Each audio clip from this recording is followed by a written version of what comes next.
اعوذ باللہ من الشیطان الرجیم بسم اللہ الرحمن الرحیم اللہم صلی علی محمد و آل محمد وعجل فرجہم۔ جلیل القدر صحابی رسول و امیر المومنین جناب ابو ذر غفاری رضی اللہ عنہ، آپ کا نام گرامی جندب بن جنادہ اور کنیت ابو ذر تھی۔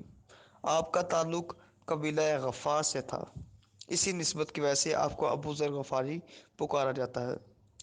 بعثت نبوی سے قبل مسافرانہ حیثیت سے آپ مدینہ مکہ معظمہ ورد ہوئے تھے۔ آپ کو جناب امیر نے کئی روز تک اپنے گھر مہمان رکھنے کے بعد ان حضرت صلی اللہ علیہ وسلم کی خدمت اقدس میں پیش فرمایا تھا۔ اس کے بعد یہ اپنے قبیلے واپس لوٹ گئے اور ہجرت نبوی کے بعد ابو ذر رضی اللہ عنہ مدینہ منورہ پہنچ کر اصحاب صفحہ کے ساتھ مسجد نبوی میں مقیم ہو کر غزوات میں ان حضرت صلی اللہ علیہ وسلم کے ساتھ شریک رہنے لگے۔ جنگ مستلق پر تشریف لے جاتے ہوئے ان حضرت صلی اللہ علیہ وسلم نے ابو ذر کو مدینہ میں اپنا قائم مقام مقرر فرمایا تھا۔ ابو ذر رضی اللہ عنہ کے فضائل و مناقب کے بارے میں کتب جعفریہ و اہل سنت میں کئی احادیث ورد ہیں، جن میں سے پہلے شیعہ کتب میں سے چند احادیث پیش خدمت ہے۔ چنانچہ پیغمبر کریم صلی اللہ علیہ وسلم نے جناب ابو ذر سے یوں خطاب فرمایا: مرحبا اے ابو ذر، تم ہمارے اہل بیت میں سے ہو۔ اور ایک اور جگہ ان کے بارے میں فرماتے ہیں: ابو ذر سے زیادہ سچے آدمی پر نہ آسمان کا سایہ پڑا اور نہ ہی زمین نے کسی ایسے شخص کو اپنے اندر جگہ دی ہے۔ ایک اور روایت میں رسول کریم صلی اللہ علیہ وسلم نے جناب ابو ذر کو زہد و انکساری میں حضرت عیسیٰ بن مریم علیہ السلام سے تشبیہ دی ہے۔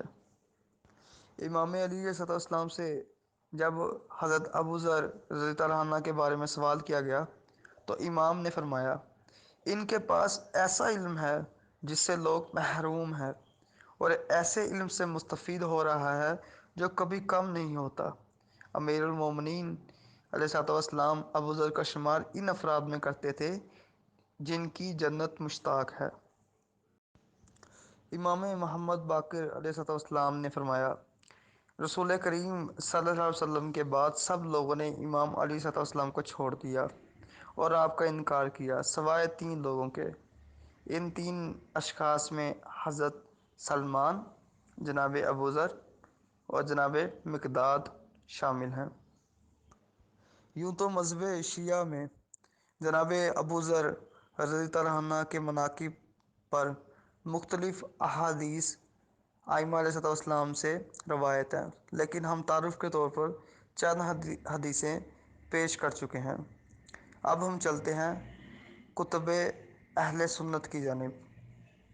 حضرت بریدہ کہتے ہیں کہ رسول اللہ صلی اللہ علیہ وسلم نے فرمایا کہ اللہ تعالیٰ نے مجھے چار آدمیوں سے محبت کرنے کا حکم دیا ہے کہ اللہ بھی ان سے محبت کرتا ہے، اور نبی کریم صلی اللہ علیہ وسلم سے پوچھا گیا ہمیں بتائیے وہ کون ہیں؟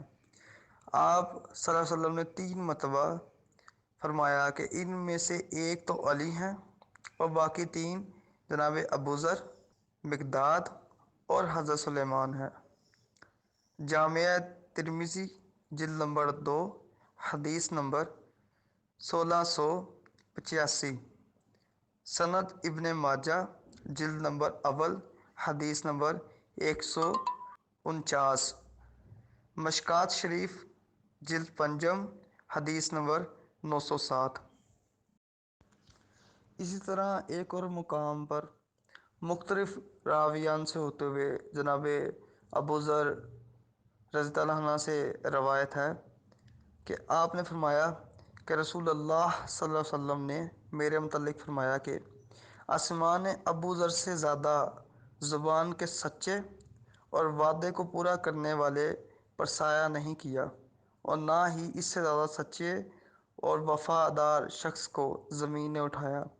وہ یعنی ابو ذر زہد میں عیسیٰ بن مریم علیہ السلام کے مشابہ ہیں، اور خلیفہ دوم نے رسول اللہ صلی اللہ علیہ وسلم سے اس طرح پوچھا گویا کہ رشک کر رہے تھے کہ کیا ہم انہیں بتا دیں؟ فرمایا ہاں بتا دو۔ جامعہ ترمذی جلد نمبر 2 حدیث نمبر 1773، مشکات شریف جلد نمبر 5 حدیث نمبر 800